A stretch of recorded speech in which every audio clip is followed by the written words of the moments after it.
సంబంధానికి మరో భర్త బలయ్యాడు. ప్రియుడితో కలిసి భర్తని ఉరేసి చంపేసింది భార్య. ఈ ఘటన నిజామాబాద్ జిల్లా ఎడపల్లిలో జరిగింది. అంబం గ్రామానికి చెందినటువంటి ఓనే మహిపాల్, స్వరూప ఇద్దరు కూడా భార్యాభర్తలు. ఈ ఫోటోలో కనిపించే ఇద్దరే భార్యాభర్తలు. అయితే స్వరూపకి కొంతకాలంగా మరో వ్యక్తితో వివాహేతర సంబంధం కొనసాగుతోంది. వివాహేతర సంబంధం కారణంగా దంపతుల మధ్య తరచుగా గొడవలు కూడా జరుగుతూ ఉండేవట. భర్తని అడ్డు తొలగించుకునేందుకు ప్రియుడితో కలిసి భార్య స్కెచ్ వేసింది. అర్ధరాత్రి భర్తకు ఉరివేసి చంపి హార్ట్ అటాక్ అని నమ్మించింది భార్య. అయితే మహిపాల్ మెడపైన కొంత గాయాలున్నట్టుగా గుర్తించిన గ్రామస్తులు పోలీసులకు ఫిర్యాదు చేస్తే అసలు విషయం బయటపడింది. ఇక్కడ ఫోటోలో కనిపించేటువంటి ఆ మహిళే స్వరూప, కింద కూడా కనపడుతోంది. సో అప్పటి వరకు గ్రామస్తులంతా గుండెపోటని అనుకున్నారు. కింద కూడా అందరు నమ్మించేందుకు గుండెపోటనే మాట్లాడుకొచ్చింది. వేరే ఒక వివాహితర సంబంధంలో భాగంగా ఆ భర్త ప్రాణాలు తీసి ఆ తర్వాత గుండెపోటుగా చిత్రీకరించింది. దీనికి ప్రియుడు కూడా సహకరించాడంట. చూడండి, ఆ మహిళ ఇద్దరు పిల్లలు ఉన్నారు, దాదాపుగా తనెత్తు కొడుకున్నాడు, అంటే అంతటి హైట్ ఉన్నాడు. ఆ పిల్లలను పెట్టుకొని కూడా ఇంకొకరితో రంకు నిర్వహించాలనిపించిందని అంటే ఎంతటి నీచపు నికృష్టురాలో అర్థమవుతోంది.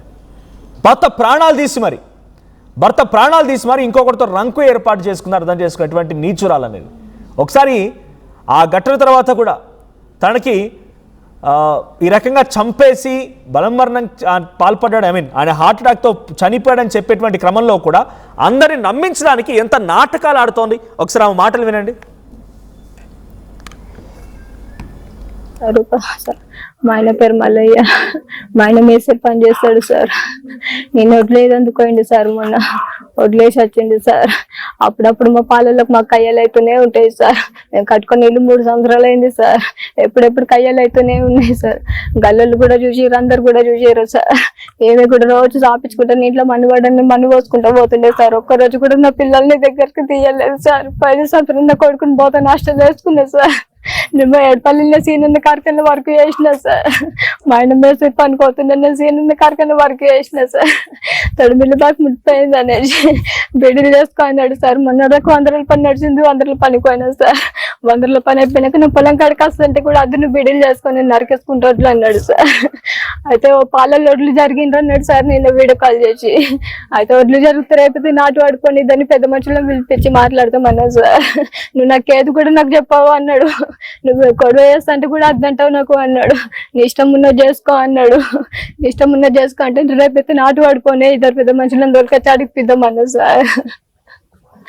అంతే సార్. అంతే సార్ రాత్రి బోర్డులు ఎక్కించిండు సార్. చికెన్ తీసుకొచ్చుకో అన్నా సార్. అందరం పిల్లలు మేము కూర్చున్నాం, తిన్నాం సార్. కూలర్ పెట్టుకుని అందరం బయట రూమ్ లోనే వండుకున్నాం. మంచం చిన్న అందరం 4 పట్టాం సార్. అందరం కిందనే వండుకున్నాం. అతనికి అప్పుడు ఆరోగ్యం మంచిగా లేనప్పుడు యాక్సిడెంట్ అయింది. అప్పుడు కొంచెం మైండ్ కూడా పనిచేది. ఒక్కసారి చెల్లెందాక లాటిన్ పోతే కూడా అన్ని తలుపు తెరగట్టుకొని కూడా అట్లా నిద్ర అవుతుండే. కళ్ళ అన్నలే అంటుండే, బాబు ఏం నువ్వు తలుపు తెరగట్టుకొని కూర్చుంటావారా అంటే బాగా నిద్ర అంటూ పోయింది అని వాళ్ళకి చెప్తుండే. అంతే ఒక్కొక్కసారి నిద్ర మబ్బులు కూడా తలుపు పెట్టకపోతుండే. ఆయన కూలర్ పెట్టుకుంటే మన పిల్లలకు చలి వస్తుంది, పిల్లలకు చలి పెట్టకుండా ఉంటుందని ఆయన లోపల చలి పెట్టాను పోయి లోపల వండుకుంటుండే సార్. కూలర్ పొద్దులనే చూసినాం సార్. పొద్దున మా పాపకు సండాస్ వచ్చింది. అయితే మమ్మీ సండాస్ వస్తుందంటే మాకు బాత్రూమ్ కలిసి వెళ్ళదు సార్. పాపకు లేకపోమని అలా వచ్చింది, బాత్రూమ్ కలిసి ఇస్తుంది అని చెప్పిన. చెప్తాం మమ్మీ పాప లెవ్వకి వచ్చింది అని చెప్పింది. బాబా లెవ్వే అని నేను లేవలేడు. రాత్రి ఏం తీసాడు, రోజు తాగుతాడు సార్. అయితే కళ్ళులో మతి ఉన్నది కదా, నీళ్ళు లేవలేడు. అయితే మా యారాలు పిలిచిన అక్క మైపల్లెవ్వకి వచ్చిందాక రాయే అని చెప్పిన. మా కులం అన్న ఒక అన్న పోతున్నాడు, అన్న మైపల్లెవ్వకి వచ్చింది రాయే అన్న. గల్లోకి 2 ముగ్గురు వచ్చారు. అయితే అట్లనే దాఖలుగా ఏం కూడా చూడలే. దాఖలకు తీసుకోదాం అని దాఖలకు తీసుకుపోయినాము. తీసుకొస్తే డాక్టర్ ఏమైంది డాక్టర్ అంటే ఆట వచ్చిందమ్మా అని చెప్పిండు. ఇంటికి తీసుకొచ్చేసినాం సార్. అదే సార్ నాకు కూడా తెలికొచ్చింది. ఇక్కడ తాను చెప్పి నిన్న బయటకు తాను చెప్పి అందుకు తీసుకొచ్చినప్పుడు వీళ్ళందరూ చూపిస్తేనే నేను చూసిన సార్.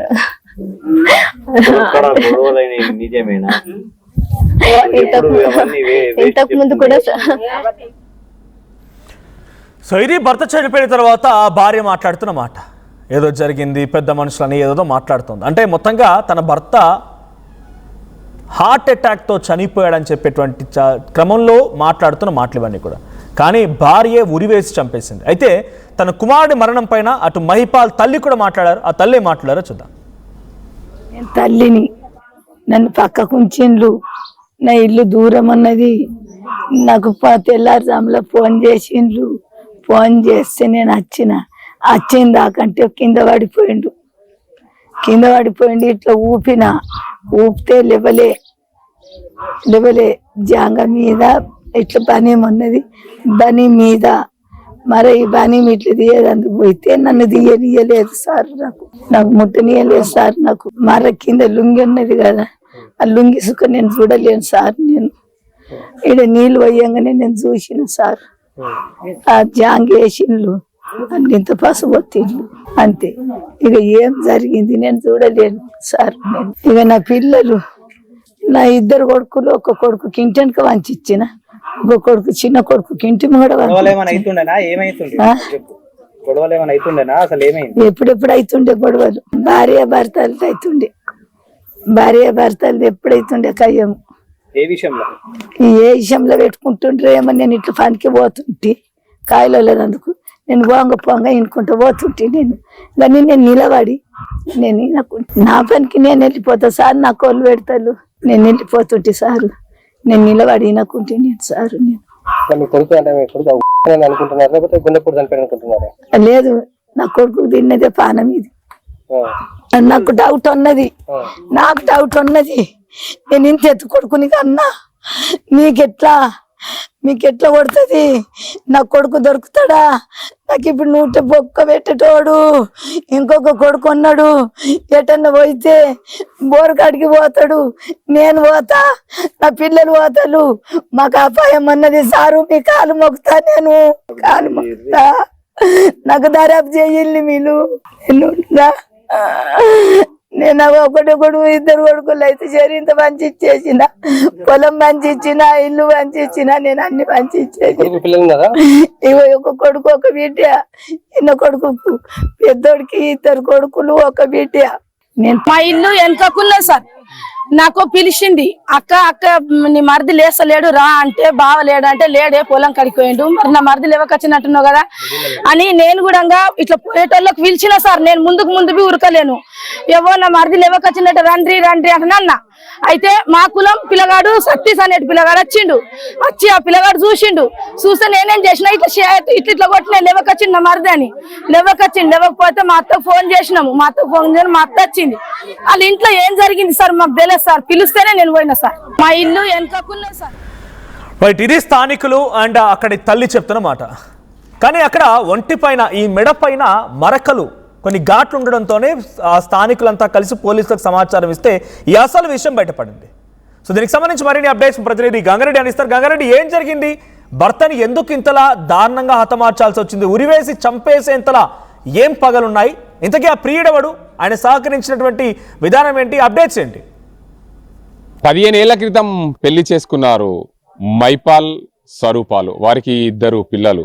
ఈ అంబం గ్రామానికి సంబంధించిన మైపాల్, అదేవిధంగా సాటాపూర్ గ్రామానికి సంబంధించిన స్వరూపాలకు 15 ఏళ్ల క్రితం పెళ్ళైంది. వారికి ఒక పాప, ఒక బాబును. అన్యోన్యంగా కలిసి జీవించాలనుకున్న కుటుంబంలో ఒక్కసారిగా అక్రమ సంబంధం నేపథ్యంలో పిడుగు లాంటి వార్త ఏర్పడింది. చూడొచ్చు, ఈ గ్రామంలో మనం ఉన్నాం. వారికి 15 ఏళ్ల క్రితం పెళ్ళైంది. వారికి 2 పిల్లలు, 15 గుంటల వ్యవసాయ భూమి ఉంటుంది. ప్రతినిత్యము వ్యవసాయ పనులు, అదేవిధంగా ఇతర పనులకు వెళ్ళొచ్చేవాడు మైపాల్. అయితే గత కొన్ని రోజుల క్రితము స్వరూప ఇతరులతో వివాహేతర సంబంధం పెట్టుకుందని చెప్పి ఆరోపణలు చేస్తున్నారు. వివాహేతర సంబంధం కారణమే ప్రధానంగా దీనికి అంతటికి సంబంధించి మైపాల్ను ఊరేసి హత్య చేసిందని చెప్పి మైపాల్ తల్లి ఆరోపణలు. మా కొడుకు ఎలాంటి అనారోగ్యంగా లేడు, మా కొడుకుకు ఎలాంటి ఇబ్బందులు లేవు, ఎవరితో గొడవలు కూడా లేవు. కానీ అనుకోని ఘటనలో మా కొడుకుని అతని భార్య స్వరూప చంపేసిందని చెప్పి అనుమానం వ్యక్తం చేస్తుంది. ఈ ఘటనలో పోలీసులు పూర్తి స్థాయిలో దర్యాప్తు చేసి మాకు న్యాయం చేయాలని చెప్పి చెప్తున్న పరిస్థితిని గ్రామస్తులందరూ కూడా కన్నీరు మున్నీరుగా విలిపిస్తున్నారు. అతనికి ఎలాంటి ఇబ్బందులు లేవు, అతను ఎక్కడ కూడా గొడవలకు పోయేవాడు కాడు, ఎక్కడ ఎవరితో గొడవలు పడేవాడు కాదు మైపాల్. ఎక్కడ కూడా అతనికి ఇబ్బందులు లేని పరిస్థితి ఉంది, ఎలాంటి అనారోగ్య పరిస్థితులు కూడా లేవు. ఒక్కడే ఒక 50 కిలోల బియ్యం బస్తాను అనాయానంగా సునాయాసనంగా అతను భుజంపైకి ఎత్తుకునేవాడని చెప్పి గ్రామస్తులు చెప్తున్నారు. మైపాల్కు అదేవిధంగా స్వరూపకు గత కొన్ని రోజులుగా ఈ అక్రమ సంబంధం నేపథ్యంలో గొడవలు జరుగుతున్నాయి. ప్రతినిత్యం ఏ రోజు చూసినా ఇంట్లో గొడవల కారణం అక్రమ సంబంధం ఉంది అన్న నేపథ్యంలో తరచూ భార్య గొడవ పెడుతుందని చెప్పి మైపాల్ గొడవ పడేవాడు. ఆ గొడవ పడే నేపథ్యంలో నిన్న రాత్రి ఏం జరిగిందో ఏమో కుటుంబంలో ఒక్కసారిగా విషాద ఛాయలైతే నింపాయి. ఈ విషాద ఛాయల్లో మైపాల్ విగతజీవిగా పడి ఉన్న పరిస్థితి, హ్యాంగింగ్ చేసుకొని అతను విగతజీవిగా పడి ఉన్నారని చెప్పి గ్రామస్తులు కుటుంబ సభ్యులు చెప్తున్నారు. ఏదేమైనప్పటికీ మైపాల్ మృతి చెందాడనే వార్త తట్టుకోలేక బంధువులందరూ కన్నీరు మున్నీరుగా విలిపిస్తున్నారు. తల్లి అతని పాత ఇంట్లో ఉంటుంది. మైపాల్ స్వరూపాలు ఇద్దరు ఒక ఇంట్లో ఉండేవారు, వాళ్ళు కలిసి జీవించేవారు. అనుకోకుండా నిన్న రాత్రి జరిగిన ఘటనలో మైపాల్కి ఉరేసి చంపేశారని చెప్పి ఆరోపణలు చేస్తున్నారు. కానీ భార్య మాత్రము మాకు ఎలాంటి గొడవలు లేవు, ఆయన అనారోగ్య కారణంతోనే ఆయన ఆత్మహత్య చేసుకున్నాడని చెప్పి అతని భార్య స్వరూప చెప్తుంది. కానీ ఈ గొడవల కారణంగానే మైపాల్ని చంపేశారు. గత కొన్ని రోజులుగా స్వరూప దగ్గరికి ఎవరో ఒక వ్యక్తి వస్తువు వెళ్ళి ఉండేవాడని చెప్పి మైపాల్ తల్లి ఆరోపణలు చేస్తుంది. ఏదేమైనప్పటికీ కుటుంబ కలహాల నేపథ్యంలోనే పూర్తిగా ఈ ఘటన చోటు చేసుకుందని చెప్తున్నారు.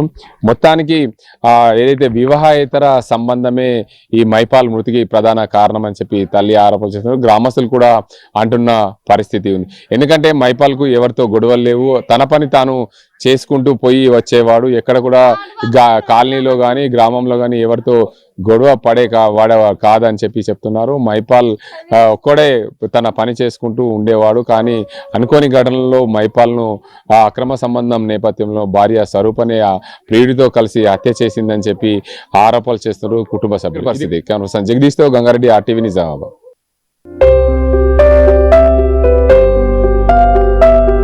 చిన్న చిన్న ఆనందాలు 35 ఏళ్లుగా నా జీవితంలో లేవు.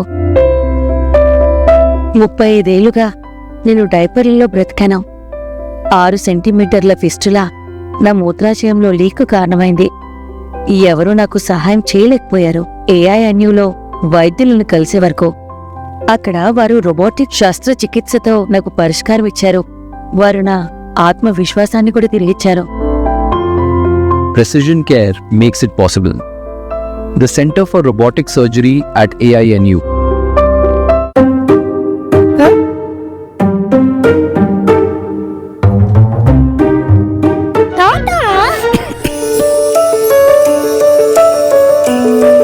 జలుబు, తలనొప్పి, నడుము నొప్పి, మోకాళ్ల నొప్పులు లాంటి లక్షణాల నుండి ఉపశమనానికి శాస్త్రిబా, ట్రస్టెడ్ బై మిలియన్స్ సిన్స్ 1992.